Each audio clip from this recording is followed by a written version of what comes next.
প্ৰথম কোৱেশ্চন নীলমণি ফুকনে কোনখন গ্ৰন্থৰ বাবে কিমান চনত সাহিত্য অকাডেমি বঁটা লাভ কৰিছিল মনত ৰাখিব ইম্পৰ্টেন্ট হয় কোৱেশ্চনটো নীলমণি ফুকনে কোনখন গ্ৰন্থৰ বাবে কিমান চনত সাহিত্য অকাডেমি বঁটা লাভ কৰিছিল উত্তৰ কবিতা নামৰ কবিতা পুথিখনৰ বাবে 1981 চনত মনত ৰাখিব কবিতা নামৰ কবিতা পুথিখনৰ বাবে 1981 চনত কোৱেশ্চন নম্বৰ 2 গোলাপী জামুৰ লগ্ন কবিতা পুথিখনৰ ৰচক কোন গোলাপী জামুৰ লগ্ন কবিতা পুথিখনৰ ৰচক কোন উত্তৰ নীলমণি ফুকন কনিষ্ঠ মনত ৰাখিব নীলমণি ফুকন কনিষ্ঠ কোৱেশ্চন নম্বৰ 3 ৰূপৰ টিলিঙাৰ মাত কবিতা সংকলনৰ ৰচক কোন ৰূপৰ টিলিঙাৰ মাত কবিতা সংকলনৰ ৰচক কোন উত্তৰ মহেন্দ্ৰ বৰা মনত ৰাখিব মহেন্দ্ৰ বৰা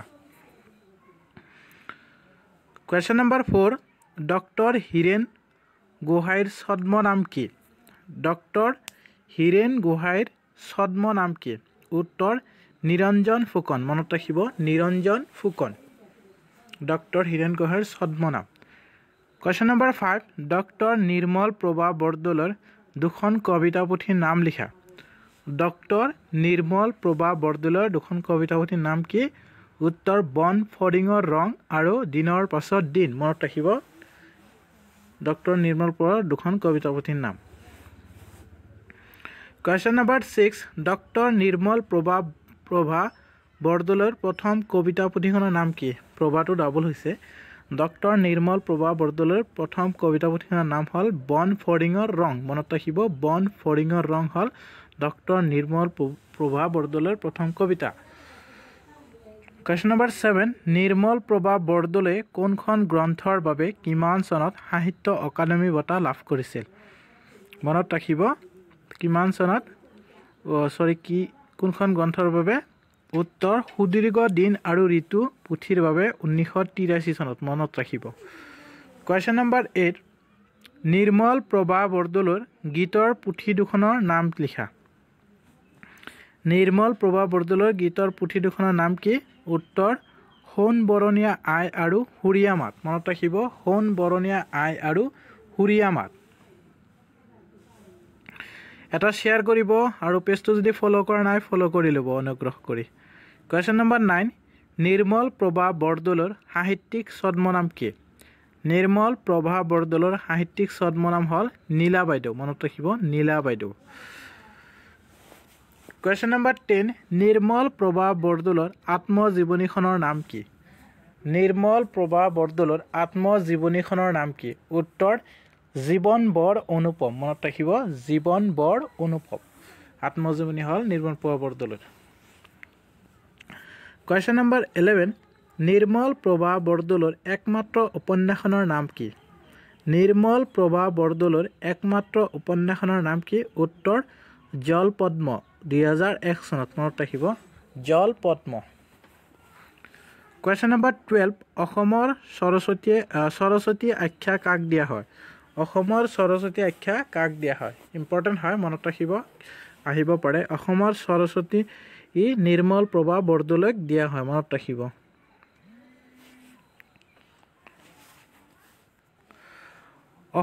সাহিত্য বিষয়ত ডক্টৰেট ডিগ্ৰী লোৱা প্ৰথম অসমীয়া মহিলা কোন আছিল বহুত ইম্পৰ্টেন্ট হয় মনত ৰাখিব সাহিত্য বিষয়ত ডক্টৰেট ডিগ্ৰী লোৱা প্ৰথম অসমীয়া মহিলা হ'ল নিৰ্মল প্ৰভা বৰদলৈ মনত ৰাখিব নিৰ্মল প্ৰভা বৰদলৈ Question number 14 কেশৱ মহন্তৰ প্ৰথম কবিতা পুথিখনৰ নাম কি আছিল কেশৱ মহন্তৰ প্ৰথম কবিতা পুথিখনৰ নাম কি উত্তৰ আমাৰ পৃথিৱী হ'ল কেশৱ মহন্তৰ প্ৰথম কবিতা পুথি নাম মনত ৰাখিব Question number 15 কোনখন উপন্যাসৰ বাবে কিমান চনত নৱকান্ত বৰুৱাই সাহিত্য অকাডেমি বঁটা লাভ কৰিছিল বহুত ইম্পৰ্টেন্ট হয় মনত ৰাখিব এটা শেয়াৰ কৰি দিব অনুগ্ৰহ কৰি আৰু পেজটো যদি ফলো কৰা নাই ফলো কৰি ল'ব উত্তৰ ককাই দেউতাৰ হাড় আৰু 1975 চনত মনত ৰাখিব ককাই দেউতাৰ হাড় আৰু 1975 চনত Question number 16 নৱকান্ত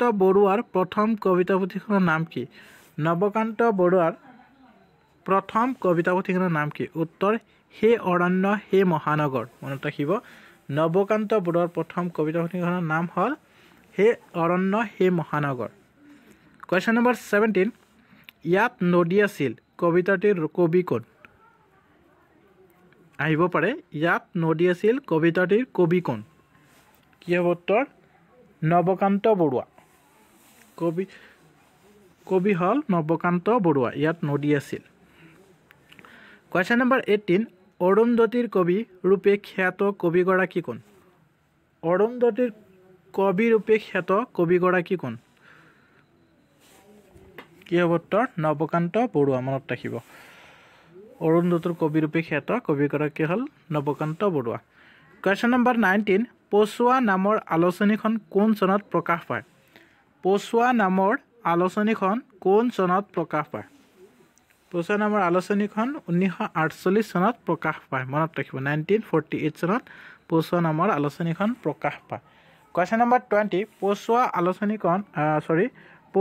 আলোচনী কোনে সম্পাদনা কৰিছিল? আহিব পাৰে। মনত ৰাখিব পচোৱা আলোচনী কোনে সম্পাদন কৰিছিল? উত্তৰ হেম বৰুৱাই। এটা শ্বেয়াৰ কৰিব, অনুগ্ৰহ কৰি আপোনালোকে এটা শ্বেয়াৰ কৰি দিব। কুৱেশ্যন নম্বৰ 21 হেম বৰুৱাই সম্পাদনা কৰা ইংৰাজী কাকতখনৰ নাম কি? হেম বৰুৱাই সম্পাদনা কৰা ইংৰাজী কাকতখনৰ নাম কি? ইম্পৰ্টেণ্ট হয়, মনত ৰাখিব। উত্তৰ আছাম এক্সপ্ৰেছ। মনত ৰাখিব আছাম এক্সপ্ৰেছ হ'ল হেম বৰুৱাই সম্পাদন কৰা ইংৰাজী কাকত। কুৱেশ্যন নম্বৰ 22 হেম বৰুৱাৰ এখন ভ্ৰমণ কাহিনী পুথিৰ নাম লিখা। হেম বৰুৱাৰ এখন ভ্ৰমণ কাহিনী পুথিৰ নাম কি? উত্তৰ ৰঙা কৰবীৰ ফুল। মনত ৰাখিব ৰঙা কৰবীৰ ফুল। হেম বৰুৱাৰ এখন ভ্ৰমণ কাহিনী পুথিৰ নাম হ'ল পাহৰিয়ে গ'লোঁ। কুৱেশ্যন নম্বৰ 23 হেম বৰুৱাৰ কবিতা পুথি দুখনৰ নাম লিখা। হেম বৰুৱাৰ কবিতা পুথি দুখনৰ নাম লিখা। কি হ'ব উত্তৰ? বালিচন্দা 1962 আৰু মনমৰি 1966 1967। কুৱেশ্যন নম্বৰ 24 মমতাৰ চিঠি কবিতাটোৰ কাৰ কবিতাৰ উদ্ধৃতিৰে আৰম্ভ কৰা হৈছে? মমতাৰ চিঠি কবিতাটো কাৰ কবিতাৰ উদ্ধৃতিৰে আৰম্ভ কৰা হৈছে? উত্তৰ এজৰা পাউণ্ডৰ। মনত ৰাখিব এজৰা পাউণ্ডৰ উদ্ধৃতিৰে মমতাৰ চিঠি কবিতাটো আৰম্ভ কৰা হৈছে।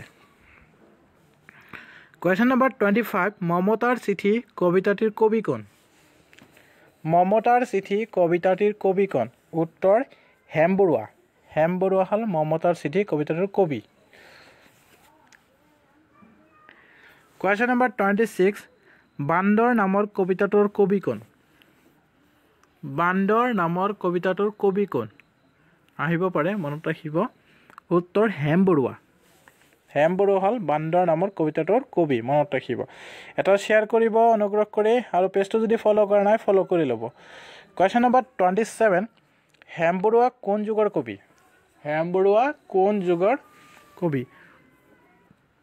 হেম বৰুৱা ৰামধেনু যুগৰ কবি। মনত ৰাখিব ৰামধেনু যুগৰ কবি। কুৱেশ্যন নম্বৰ 28 কাক আধুনিক কাব্যৰীতিৰ প্ৰৱৰ্তক বুলি ক'ব পাৰি? কাক আধুনিক কাব্যৰীতিৰ প্ৰৱৰ্তক বুলি ক'ব পাৰি? কাক? উত্তৰ হেম বৰুৱাক আধুনিক কাব্যৰীতিৰ প্ৰৱৰ্তক বুলি ক'ব পাৰি। এটা শ্বেয়াৰ কৰিব, অনুগ্ৰহ কৰি আপোনালোকে, আৰু পেজটো ফ'ল' কৰি ল'ব। কুৱেশ্যন নম্বৰ 29 বেশ্যা কুকুৰ কয়লা আদি কবিতাৰ ৰচক কোন? আহিব পাৰে বেশ্যা কুকুৰ কয়লা আদি কবিতাৰ ৰচক কোন? কোন? উত্তৰ অমূল্য বৰুৱা। অমূল্য বৰুৱাৰ কবিতা পুথি হ'ল বেশ্যা কুকুৰ কয়লা। মনত ৰাখিব। কুৱেশ্যন নম্বৰ 30 সাহিত্যৰ সাজ পুথিখনৰ প্ৰণেতা কোন? সাহিত্যৰ সাজ পুথিখনৰ প্ৰণেতা কোন? লাষ্ট কুৱেশ্যন সাহিত্যৰ সাজ পুথিখনৰ প্ৰণেতা হ'ল উত্তৰ সোণাপতি দেৱ শৰ্মা। মনত ৰাখিব সোণাপতি দেৱ শৰ্মা। চ' ভিডিঅ'টো চোৱাৰ কাৰণে বহুত বহুত ধন্যবাদ থাকিল আপোনালোক সকলোকে।